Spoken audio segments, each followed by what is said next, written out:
This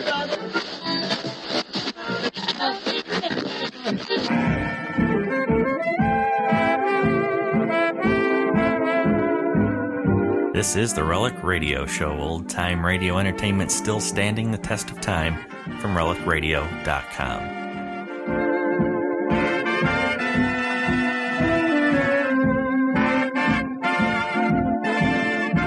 Welcome back to the Relic Radio Show. Thanks for joining me this Tuesday for another 60 minutes of radio drama. We begin this week with the Damon Runyon Theatre. We'll hear their episode from November 21st, 1948, titled Princess O'Hara.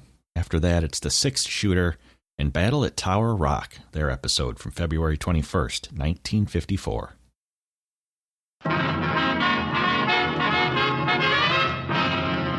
The Damon Runyon Theatre.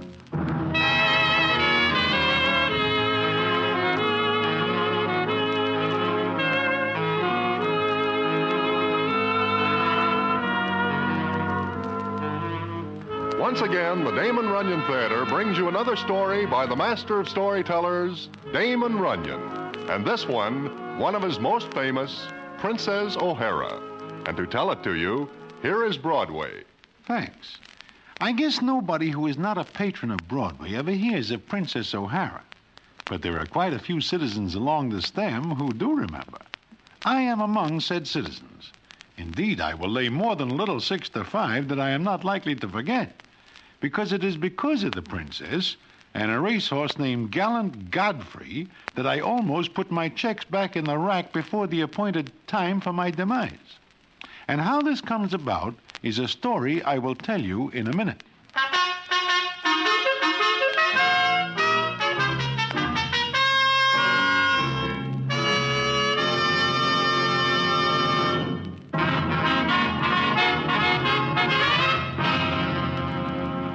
And now, back to the Damon Runyon Theatre and the famous story, Princess O'Hara.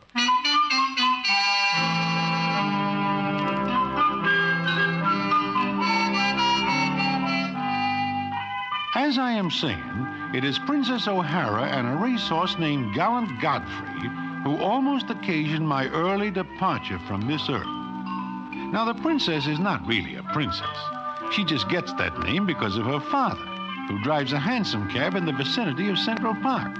We call him King O'Hara. And he is not really a king either. How he gets the name of king happens one night maybe 6, 7 years ago when 2, 3 of us are standing in front of Mindy's just watching the street. And the scene is as follows. Look, Broadway. Ain't that O'Hara driving up? Yeah, it is. It is O'Hara, but look on the seat next to him. Is that a little doll I see? It is, Mitzi. Oh, Benton. Oh. Hello, O'Hara. Good evening to you, Broadway. And to you, Harry and Mitzi. Hello, O'Hara. Now, do you stay on the seat, darling, while your father does a bit of business. Well, gentlemen, I trust the 3 of you are well. Can't complain, O'Hara. Can't complain. Good. Oh. Hey, I see you're looking at me daughter. That little doll is your daughter? Yes. Me daughter Maggie. She is a cute little doll, but why is she on the hansom with you? And why not? 'Tis time Broadway saw the likes of her. This is her vacation from school. Oh, she goes to school? Oh, yes. She'll not grow up behind a horse like I did, and my father before me. No, sir, gentlemen. She'll read and write and do sums like the fine ladies I take through the park of a Sunday. Well, that is a laudable ambition, O'Hara, but it seems to me such education requires more than just a little scratch. Yes. Every penny I make goes for her. Her what has the blood of kings in her veins. Like her father. Kings? What kings? The ancient kings of Ireland, gentlemen. You are a king? Where is your crown? The kings have fallen on evil days. Look, if you are a king, then your daughter is a princess. Princess O'Hara. Hey, that sounds good. Princess O'Hara. Yes. Princess O'Hara. Okay, from now on, you are King O'Hara, and the doll is Princess O'Hara.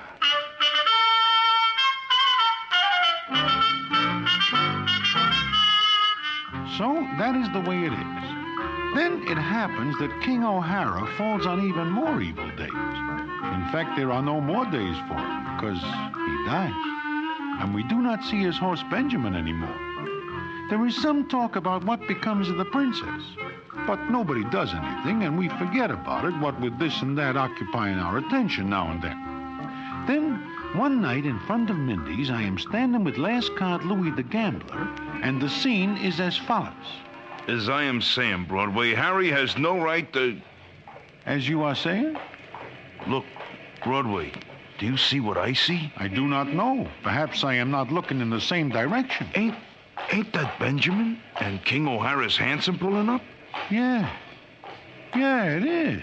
But may I always draw at the inside straits if it ain't a doll in the driver's seat? It is. And what?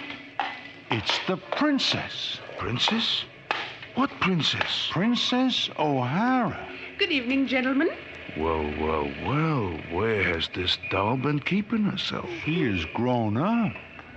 Yeah, she is. Excuse me, but I'm looking for a gentleman called Broadway. I am called Broadway. Oh, I'm so glad. You don't remember me, do you? Princess O'Hara. Oh, that's right.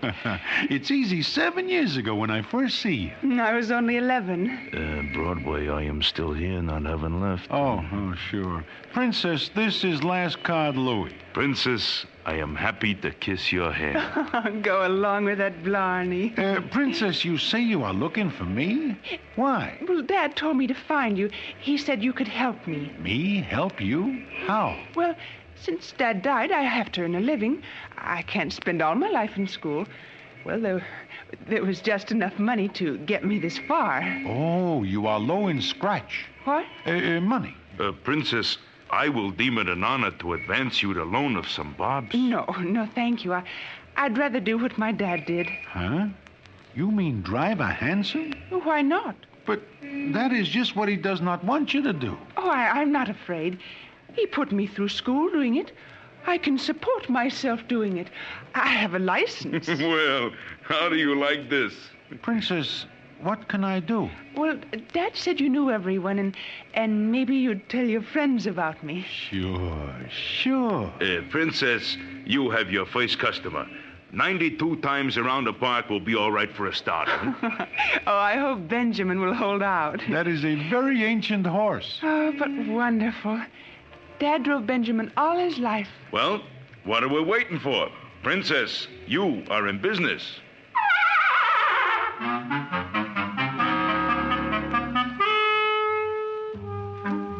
Well, that is the way it starts. The princess does a roaring business because everybody is anxious to ride with her.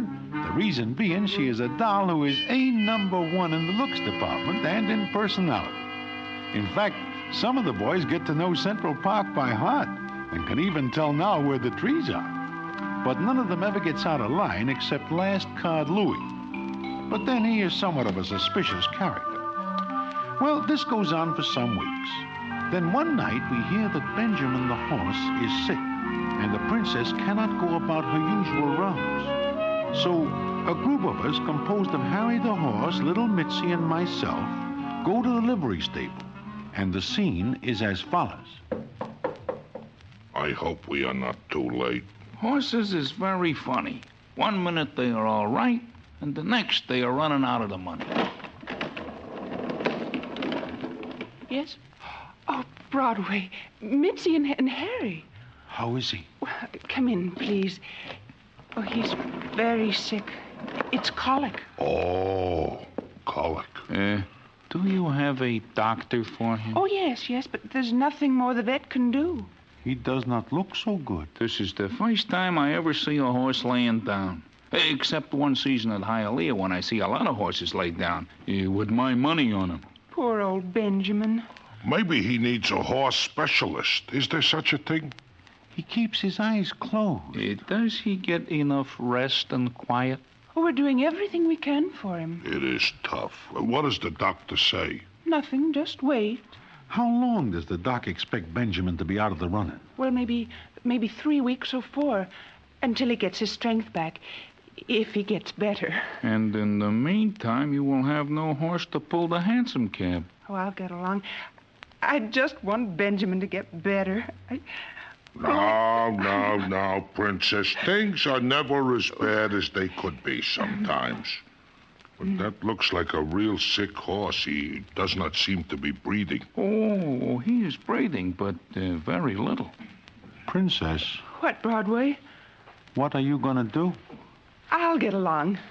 But how? Oh, I'll find a way. Maybe we could raise enough scratch to see you through this illness. Oh, no. No, thank you. Last card Louis offered to help, but I'll get along. It seems to me what you need is a horse to take Benjamin's place until he is back on his feet. Well, where could I get a horse? There are many horses in the wild. Oh, but they cost money to rent. I couldn't make expenses if I didn't own Benjamin. Yeah, I guess so. There is only one thing to do. Get a horse for you. Oh, but where and how? At present, I have no ideas. You are thinking of something, Harry? I do not know.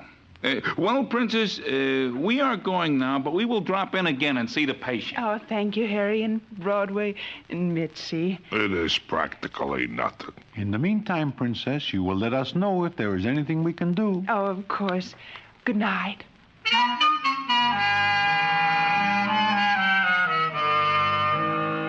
Well, that is that.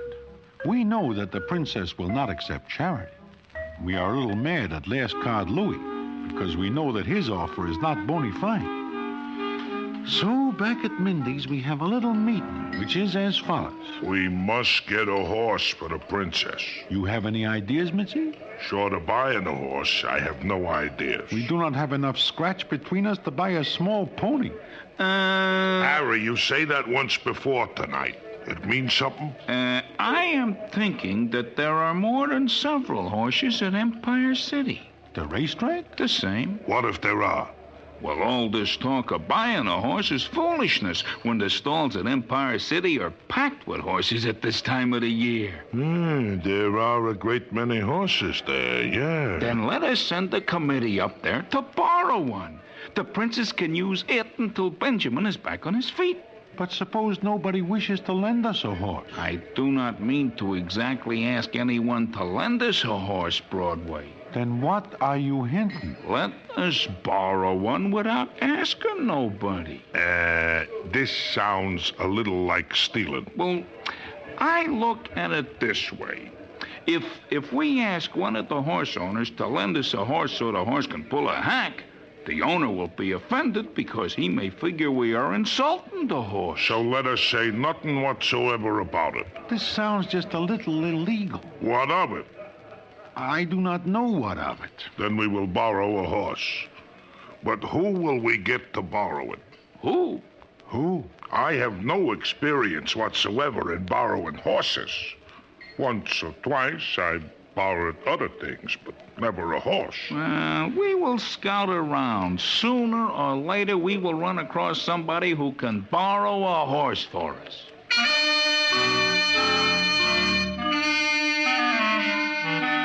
But it is not that easy, because it comes out that nobody along Broadway seems to know anything about borrowing a horse. It is really amazing the amount of ignorance there is on Broadway about this. It is 2 nights later, and we are sitting in Mindy's thinking, when little Mitzi gets a bright idea and says as follows. Hey, I just think of something. Yeah, what? Look, this week at the Madison Square Garden, there is a Wild West show. So there is a Wild West show. We are looking for horses, not Indians. It is not a Wild West show. It is what is called a rodeo. It has got horses in it. You mean we should borrow a horse from it? I am not thinking about that. I'm thinking of something else. For example? Look, when I am a kid, I read all about the West. Way back in Illinois or Ohio or someplace, they got citizens who put the pinch on horses. Horse snappers? That is it. Mitzi, I do not follow you. Look, this is a Wild West show. In a Wild West show, they have all kinds of citizens. They probably have somebody who knows about stealing. Borrowing horses. And how do we approach this citizen? Gently at first. And if he does not see the light? He will see the darkness. We have got to help the princess. Mitzi, I think that is a good idea. Who will go to the garden? I will go. I do not like this. Something is going to happen. Nevertheless, it is the only way to obtain a horse. I will go to the garden and see somebody. Have you got a ticket to the show? Ticket?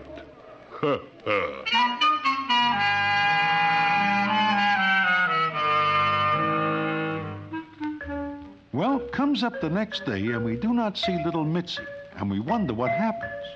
Then we get a message that we are all to meet him at the livery stable, and so we go to the stable. The princess is not there, due to the fact that she is elsewhere, which is just as well because we wish to surprise her with the horse.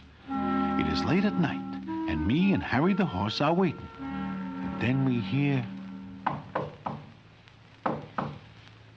That must be little Mitzi.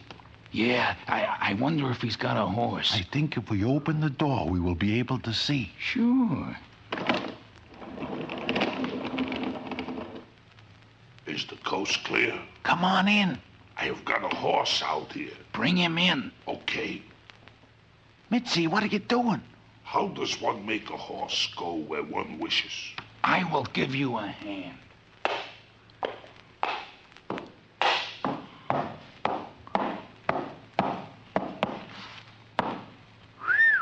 That is a horse.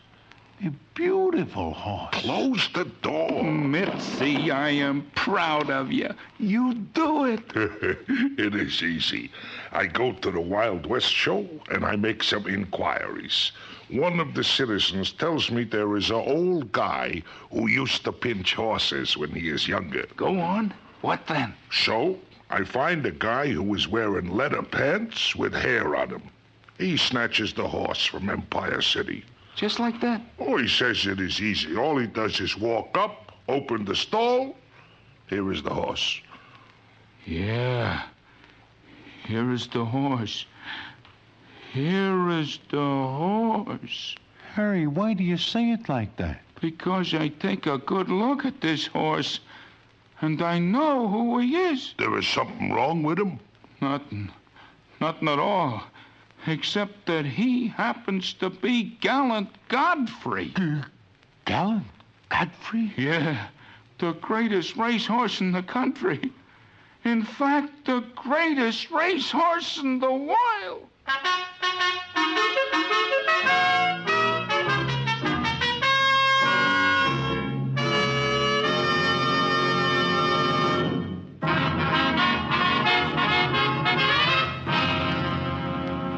And now, back to the Damon Runyon Theatre and the famous story, Princess O'Hara.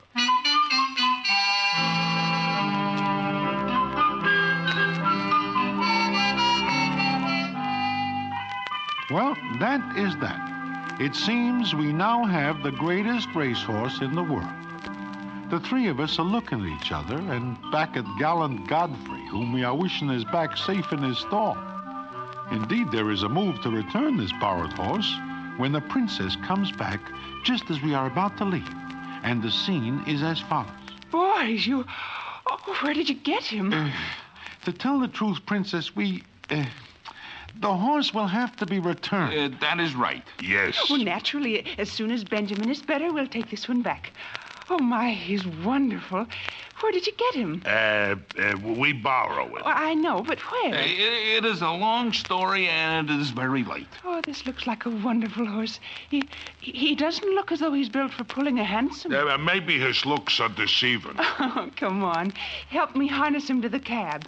You are gonna harness him to a cab? Well, isn't that why you brought him?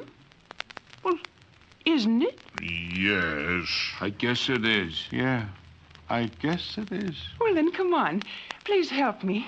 A handsome cab. We'll see how he looks. I wish I know how I will look in a few days. What? Nothing. Help me, boys. He is objecting. You are going to put the blinkers over his eyes? Oh, sure. Yeah. There you are. Hey, look.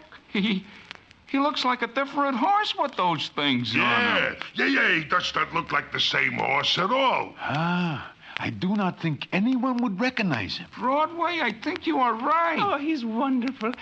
Beautiful. Almost as beautiful as old Benjamin. Princess, any similarity between this horse and Benjamin is very lucky for us. Why'd you say that? Because we are very glad the horse fits the harness. I'll tell you what. Let's all get in and go for a ride. With him? Well, why not? Princess, we are due someplace else any minute. Well, I'll take you. I will walk. My doctor says I need exercise. Oh, please, boys. Please go for a ride. I want to try him out. Boys, let us face the music.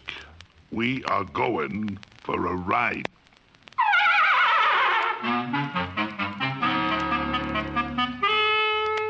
Naturally, we think this is our last ride anyplace because we are sure that gallant Godfrey will be recognized. But he is not.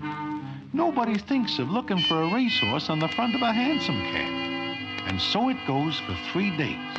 Meantime, Harry noses around and finds out that gallant Godfrey's owners do not wish to make the loss public, as they figure Godfrey just wanders from his store. And because he is due for some big races later, they do not wish to alarm those who want to place bets on him. Now, it so happens that about a week later, I am standing in front of Mindy's talking with Last Card Louie when the princess drives up. And the scene is as follows. Well, the princess. Hello. Hi, Broadway. Good afternoon, Princess. How is the hansom cab business? Oh, just fine. There's just one thing wrong. Wrong? What is wrong? The horse you lent me always wants to gallop. That's so. Oh, that is a very nice-looking horse. You know, I think I have seen him someplace before. Well, sure. He is around a lot with the princess. That head. Princess, where did you get this horse? Oh, the boys borrowed him for me. That's so? Where from? From the rodeo at the garden. Rodeo? I have never seen a bronc like this. This horse looks very familiar. Maybe because you are acquainted with many horses, and one horse often looks like another, especially since they are all horses. Broadway, Princess, get back in the hansom. Oh, what's the matter? Get on the seat, Princess. Broadway, inside the cab, fast. What for? Never mind, get in. Okay, Princess, get going. Where? Central Park, get all you can out of this horse. I do not care for a ride. Shut up. Princess, get moving. Louis, what's the idea? Look behind us. I see nothing but a big black automobile. Oh, and in that big black automobile, a Big Eddie and Spanish John. Huh? They are after me. They claim I drew one too many last cards in a game last night. I want out of this. Stay right where you are. They might not shoot if you were with me. If I know Spanish John and Big Eddie, and I do, they will shoot into a Sunday school picnic if they are in the mood. I feel that they are in such a mood. Princess, faster! Faster! We're at full gallop now. Oh, this is a wonderful horse. We are passing all the traffic. I will open my eyes and look after a while. Turn in the park, Princess. Through the transfer. They will catch us in the tunnel. It is our only chance. Are they gaining? We are holding our own. Once we are through the park, I can duck in one of the apartment buildings. Ooh, like I say before, they are in the right mood. Those are shots. We gotta make it faster, Princess. He's got the bit between his teeth. If he likes it, let him have it. Come on, gallant Godfrey. Gallant Godfrey? Broadway, what did you say? I am in no mood for chit-chat. They're gaining. Louis, look back. Princess, when you get to the transfers, turn left. We'll be going into a one-way street. Sure, then we cut across the lawn and back around. My last day on Earth, and I spend it behind a horse. We are almost to the transfers. I will spend the rest of my life indoors if I have any more life coming. Now, Princess, now, turn him! Turn him!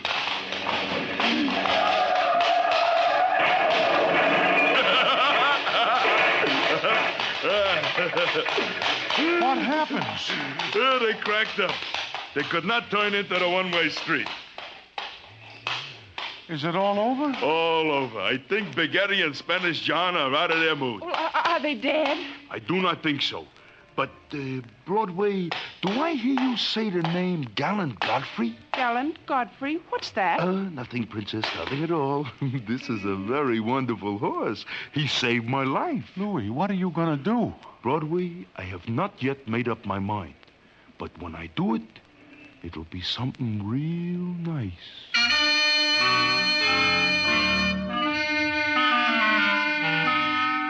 Well, I do not like the way Last Card Louis says that. But I am in no condition to offer argument because I find I cannot move due to the previous excitement. However, the payoff does not come until several days later, and I will tell you about it in a minute.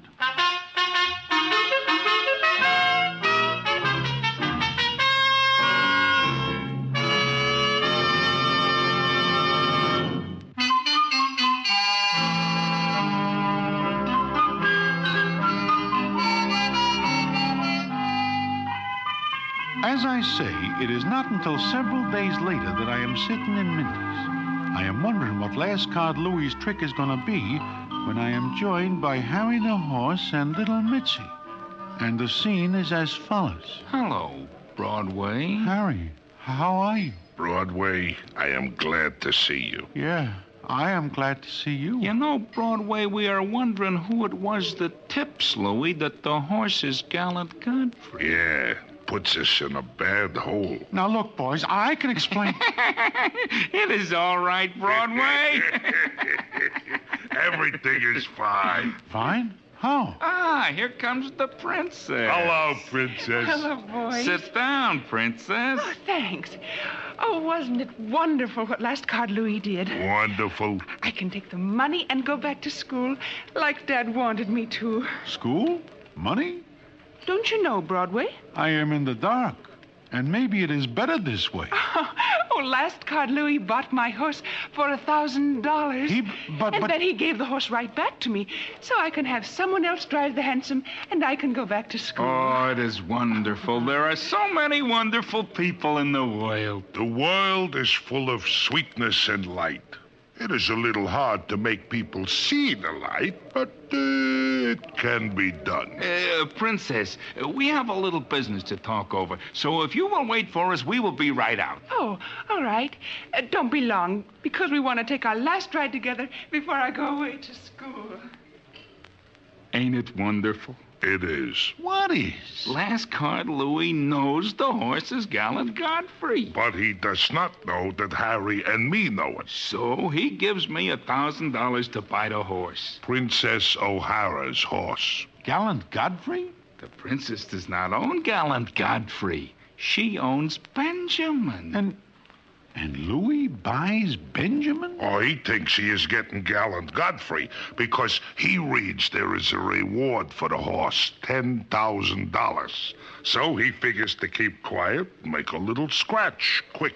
And he gets a bill of sale for Benjamin. A horse that is no good to him. So we persuade him to give Benjamin back to the princess. You persuaded him?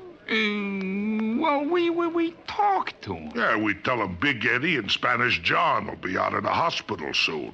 And this town is not healthy for him in that event. So he goes away. I think he will stay away. Then everything is all right. Certainly. Particularly since Harry and me returned the horse we borrowed. And there is no questions asked. It seems they are very glad to get Gallant Godfrey back. And we are very glad to get the reward money. Well. It is like I always say, honesty is the best policy.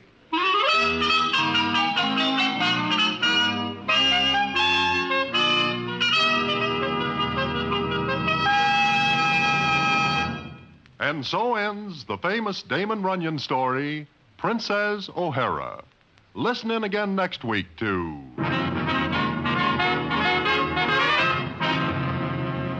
the Damon Runyon Theatre.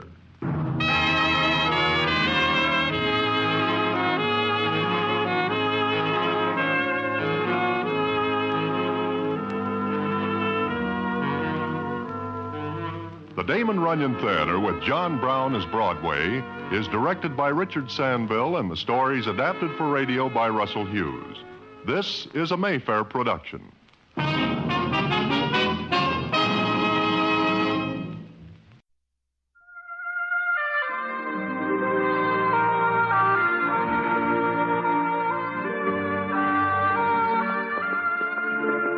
The man in the saddle is angular and long-legged. His skin is sun-dyed brown. The gun in his holster is gray steel and rainbow mother-of-pearl. Its handle, unmarked. People call them both the six-shooter.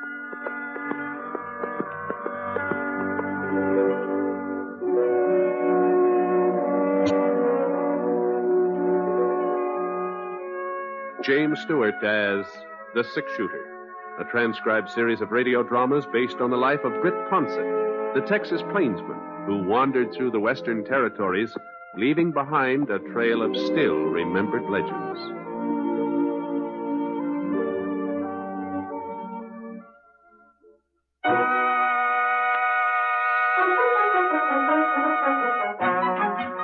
Tower Rock sure was spruced up. Flags on almost every building, the big banners stretched all the way across Main Street, all the way from the roof of the hotel to the top of the Wickford Bank. Franklin County Fair, that's what it said. Prizes, rodeo, free barbecue, Saturday, August 20th, come one, come all. Well, tomorrow would be the 20th. I'd come to town a day earlier and be sure of getting a room. Good thing I did, too. Only one left was on the second floor. The livery stable side of the hotel at that. I put my clean shirt in the dresser drawer and headed downstairs. The clock in the lobby said 3:15. Well, that meant I had time to sort of give Tower Rock a once-over before supper. Thought maybe I'd wander over and see how Kermit and Rome were getting along. But just as I was crossing the street, I saw Rome come out of the front door. Rome! Hey! Hey, Rome! Hmm? Oh, Britt. Well. Finally decided to put in an appearance, huh? How are you? I'm fine, Rome. Fine. I was just on my way over to see you. You're not running short of cash, are you, Britt? No. No, this is going to be a social call. Not that I'm flush or anything like that. Come into town for the fair, huh? Yeah. I haven't been to one since I don't know when. I figured Dad Morgan's cattle would do without me for a few days, so... Well, how are things with you, Rome? Oh, so. Bessie, is she all right? Oh, pretty well. Kermit and Thelma? I guess they're all right. You guess? Well, I ain't inquired lately. Well, I better get moving. I told Bessie I'd pick her up at the schoolhouse. She's on the decorating committee. I'll see you later, Brett. Yeah, I'll see you.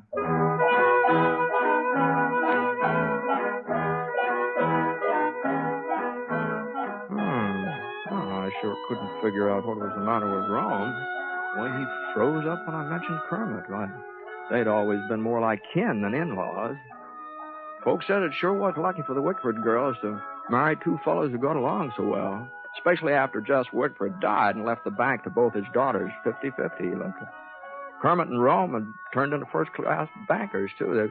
The Wickford Bank probably is worth about twice as much now than it was when Jess had run it. Well, hello, Brett. Where'd you come from?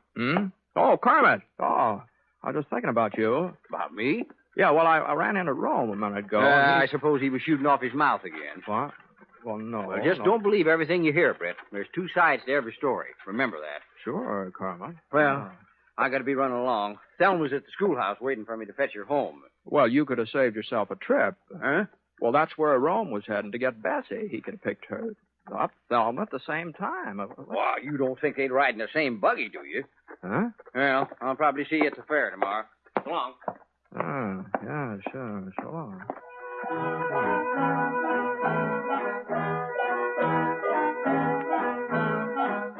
Well, there just wasn't any doubt about it. There's something that happened between the Binghams and the Madden, that's all.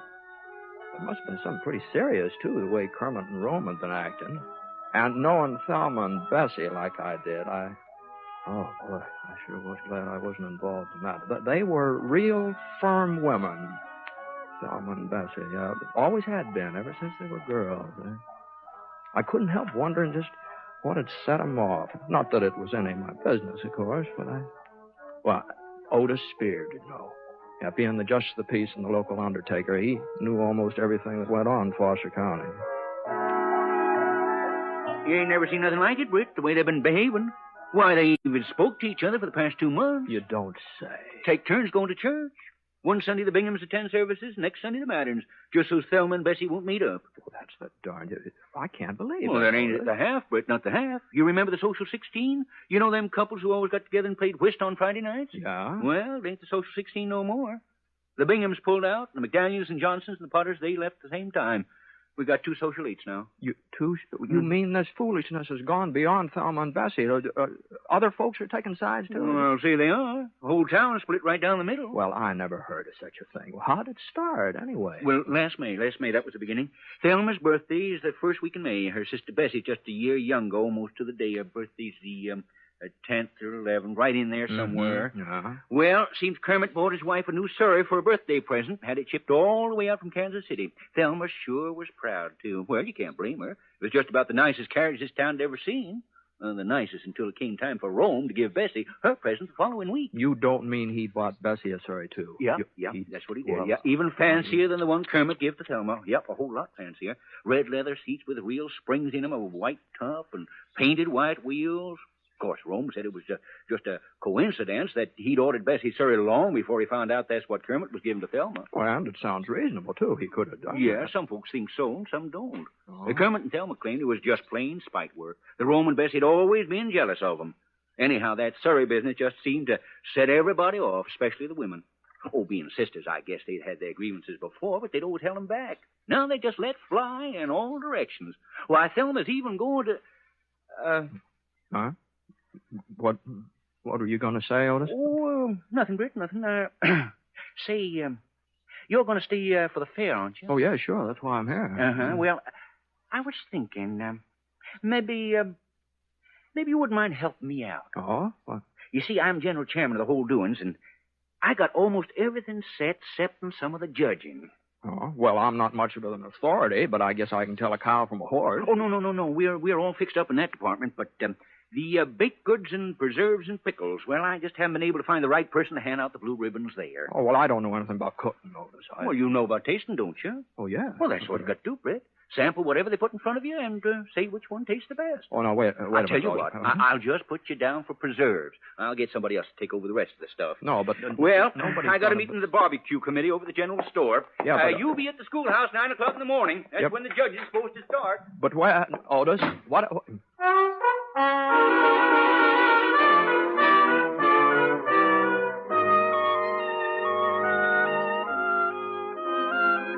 Where's the idea of me giving out blue ribbons for preserves? I couldn't tell peach from grape if it wasn't for the color. Well, the one then they sent me standing here in the funeral parlor worrying about us. So I went back to the hotel to fix up for supper. Yeah? Who is it? Bessie Madden, Britt. Well, just a second. Well, won't you come in, Bessie? Why, thanks. Hey. Well, you're looking well. Oh, so are you, Britt. So are you. My goodness, I don't think I've ever seen you look better. No, now, Bessie. Well, now, what I come by for was to pick you up and take you over to our house for supper. You don't have no other plans, do you? No. I was just going to eat here at the hotel. Oh, you don't think we'd let you eat at the hotel, Britt? Why, you're one of our closest friends, always have been. Well, I don't know why Rome didn't invite you when you met up this afternoon. Guess he just took it for granted that you'd know I'd be expecting you. We're having fried chicken, hot biscuits, some of my strawberry preserves. You do like chicken, don't you, Britt? Oh, sure. Well, what are we waiting for? I've got my Surrey outside, and I'll be glad. Well, excuse me, Bessie. Of course, Britt, of course. Britt! Well, I just heard that you were in Tower Rock, and I wanted to tell you Kermit and I are expecting you for supper. Now, I won't take no for an... Oh, I thought you were alone. Didn't mean to interrupt anything. You're a little late, Thelma. Britt's having supper with Rome and me. Might have expected you'd pull a stunt like this, Bessie Madden. Trying to bribe him, huh? Bribe ladies. And I suppose you didn't ask him to supper yourself? This is one time you can't lie out of it, Thelma. I heard you with my own voice. There's no reason I shouldn't ask him. Britt's a friend of mine. A friend of yours? You've never put yourself out for him before, not once in your whole life. Bessie. And since when were you so interested in his welfare? Thelma. The minute you found out he was going to be judging the preserves tomorrow, that's when. Preserves? As if I had any cause to try and influence him. My strawberry preserves have won first prize at every county fair for the last 10 years. Yes. But I have never entered against you before. I let you win. But this time it's going to be different. You're just making a fool of yourself, Thelma. You couldn't cook up a strawberry preserve if your life depended on it. Huh? I've got Mama's recipe, too, and don't you forget it. Now, hold and on. all there, I both. have Now, to hold do on. is- Now, just hold on here now.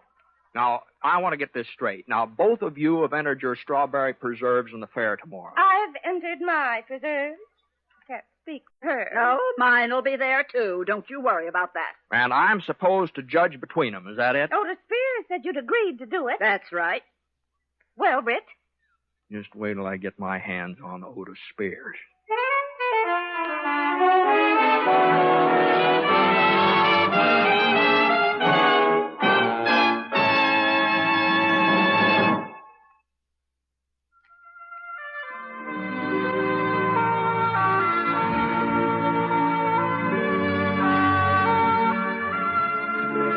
Now, Act Two of The Six Shooter, starring James Stewart as Britt Ponsett.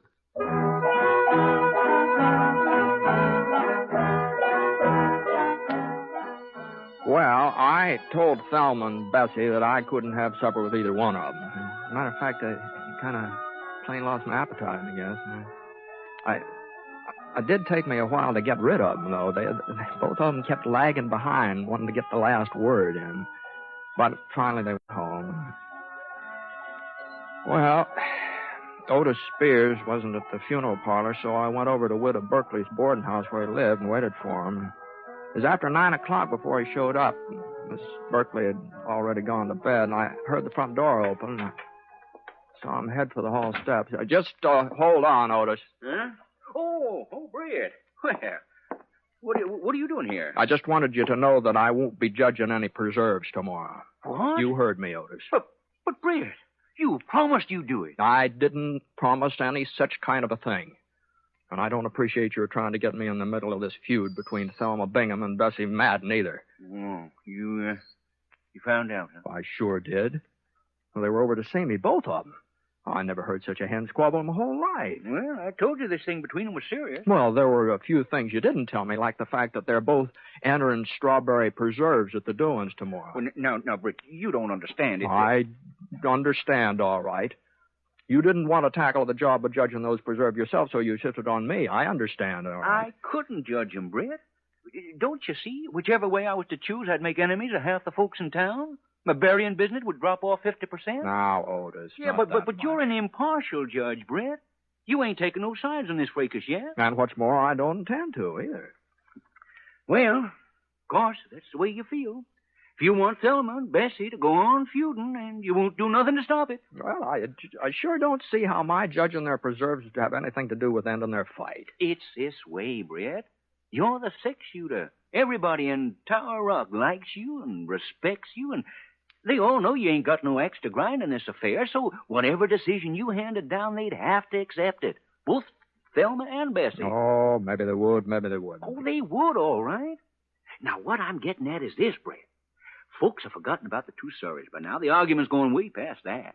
And these here preserves have just about become the crux of the matter. You see, Bessie's always been known for making the best strawberry preserves in the whole county. They're her chief claim to fame, you might say.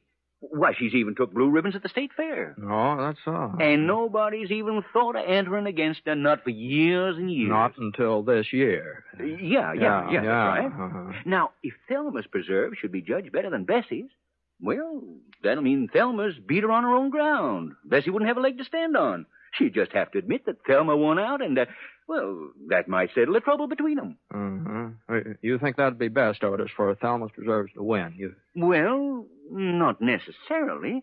You see, if Bessie should take the blue ribbon again, well, that'll sort of show everybody that she's still top dog. In the preserve line, anyway. And folks who've been supporting Thelma might swing over to Bessie's side. And that might settle everything, too. Mm-hmm. The way you've got to figure it out, it wouldn't matter who wins. Either way, the fight would be over, is that it? That's right. That's it, exactly. Well... Of course, it's possible that Thelma's taking first prize might just make Bessie madder than ever and sort of add fuel to the fire. And it's possible that if Bessie was to win again, well, vice versa. Vice versa, yeah. I'd say it's more than possible. I'd say it's likely. Oh, now, Britt, you mustn't look on the dark side. I'm absolutely certain that if you make the right decision tomorrow, you'll end this whole thing once and for all. Thelma and Bessie will go back to being fond of each other, and Tower Rock can have a little peace and quiet for a change. I see. And just what is the right decision, Otis? Why, that's easy, Britt. It is, Well, sure. All you have to do is give the blue ribbon to whichever one made the best tasting preserves. You don't think we're running a crooked county fair, do you?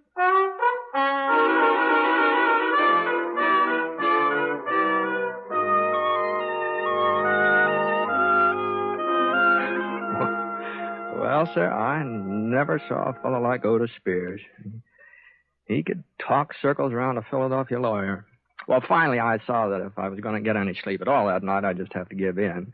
But I made up my mind to one thing. I wasn't going to have Thelma or Bessie turning on me, either one of them. I was going to say that their preserves tasted exactly the same and call it a tie.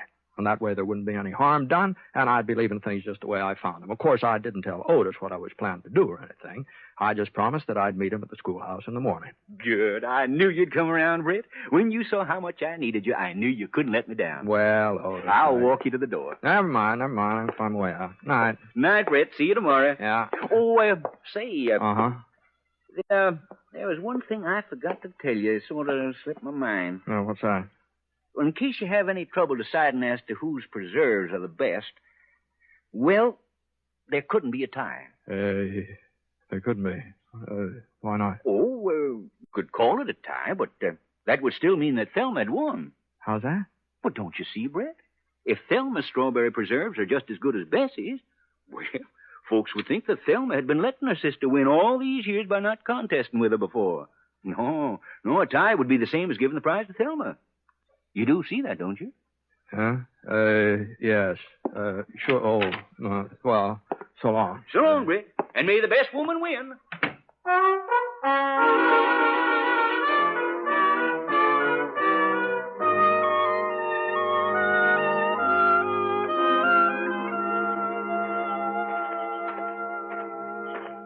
Britt.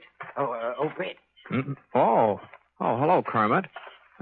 You're up pretty late, aren't you? Yeah, I've been looking for you. For me? Oh. Yeah, well, Britt, I think this quarrel between Thelma and Bessie and between Rome and me and all the rest of it, well, I think it's gone entirely too far. You do? Well, I'm glad to hear you say so. But if Bessie and Rome won't come to their senses, well, they've just got to be taught a lesson. And maybe Thelma's right. Maybe the fair tomorrow is the place to do it. What? Well, at least everybody will be there to see Bessie when she gets her comeuppance. That is, if Thelma's strawberry preserves... Well, what I'm getting at is this. Now, Thelma's just got to win, Britt. If she don't, my life will just be miserable. And Thelma's got a real knack for making me miserable.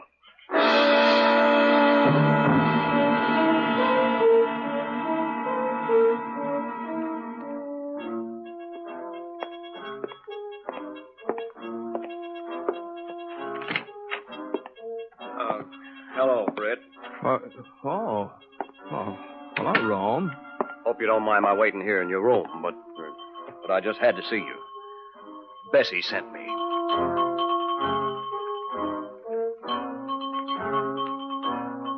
Well, it was the same thing over again from Rome, except that he was a little more forceful than Kermit.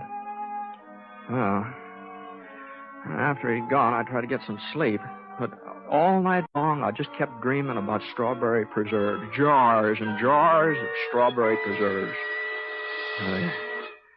Anyway, I finally woke up. It was after 7 o'clock, nearly 3 hours after my usual getting up time.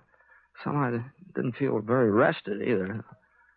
I got dressed and I stopped off at Gravy Gibson's Cafe for some breakfast. Not that I could eat very much. Then I started off in the direction of the schoolhouse. And the judging was already underway when I got there. And second prize goes to Mrs. Hal Spidle for her devil's food cake. Honorable mention to Mrs. Johnny Seal for her chocolate lair. Honorable mention to Miss Addie Simpson for her sponge. Now, let's see, the next item is Oh, yes. Preserve. I don't see... Oh, there he is. All right up here, Britt. Right up here. There he is. Excuse me. Beg your pardon. Yeah. Well, folks, I guess you all know Britt Ponset. Well, Britt has been kind enough to volunteer his services in judging the preserve. Now, let's see, I believe there are, only 2 entries. Well, yeah, that's right, 2. Both strawberry. Yeah, quite a coincidence. Yes. Well, the first entry is submitted by Mrs. Bessie Madden. Bessie Madden. And the second entry comes from Mrs. Thelma Bingham. Yes, sir. Now, I'll just unscrew the caps on these jars. Hey, goodness gracious. Miss Madden doesn't know her own... Whoop. There we are. You can just use a spoon there on the table, Britt. It's clean. All right, if you're ready. Here's the first jar. Mrs. Bessie Madden. Thanks, Otis. Britt, be careful. Oh, golly, I don't know how that happened, Otis. I thought I had a good, firm grip on it. I sure am sorry. I'll bet you are. Yeah. Well, folks, seems we had a little accident up here. Mrs. Madden's preserves are kind of divided between the floor and Britt's trousers. I just don't know what we can do under the circumstances.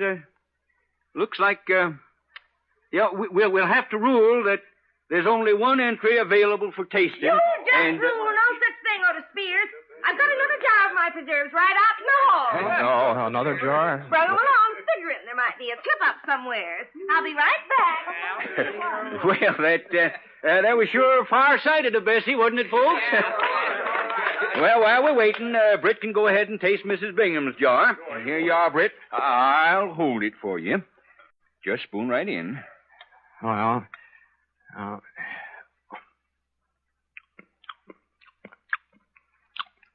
Here now. And I'd appreciate it if you'd see that nothing happens to this one, Otis. Don't worry, Bessie. Don't you worry. There. Yeah, that one come off a little easier. All right, Britt. These are Mrs. Madden's. Go right ahead. Yeah.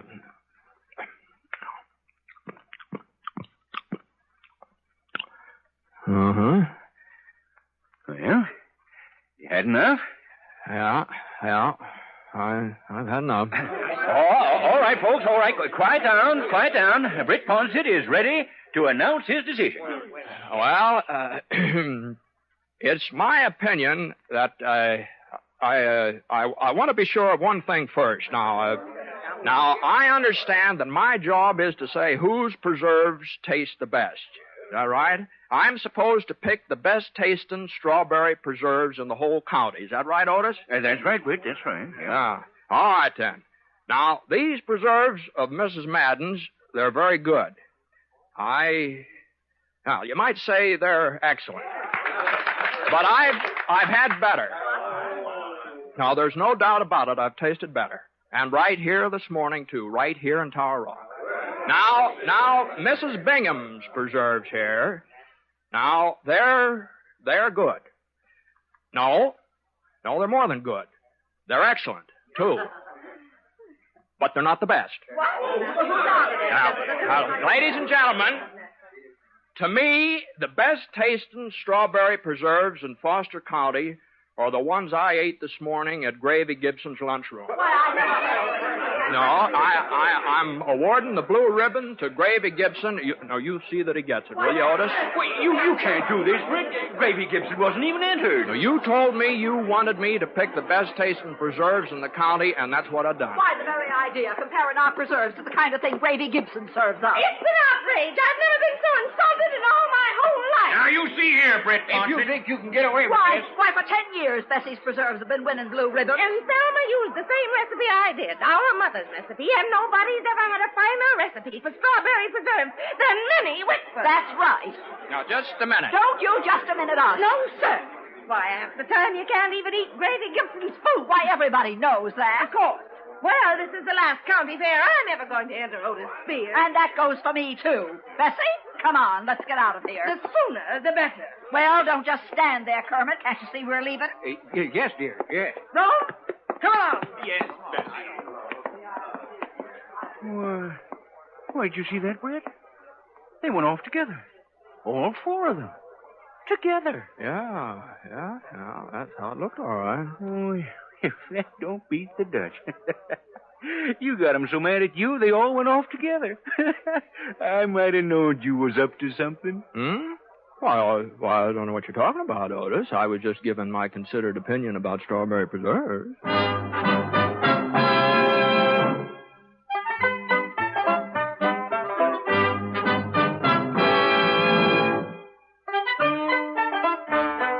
You know, the funny thing about it was it's true what I said. The preserves I'd had and my breakfast toast over Gravy Gibson's did taste better than Thelma's or Bessie's. Of course, the fact of the matter was, I really couldn't taste their preserves at all. I just burned the daylights out of my tongue drinking Gravy's coffee. Oh, couldn't taste a thing afterwards. Boy, that was miserable coffee if I ever... The Gravy sure is a terrible cook.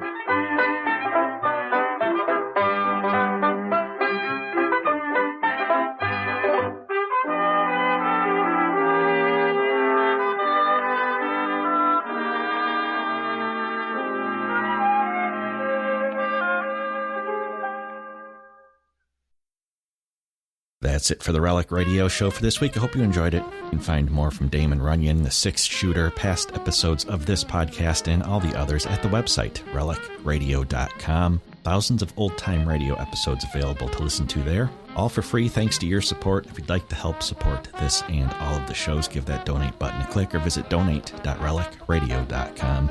You're how we keep going every week. Thanks for joining me. I'll be back next Tuesday with another episode of the Relic Radio Show.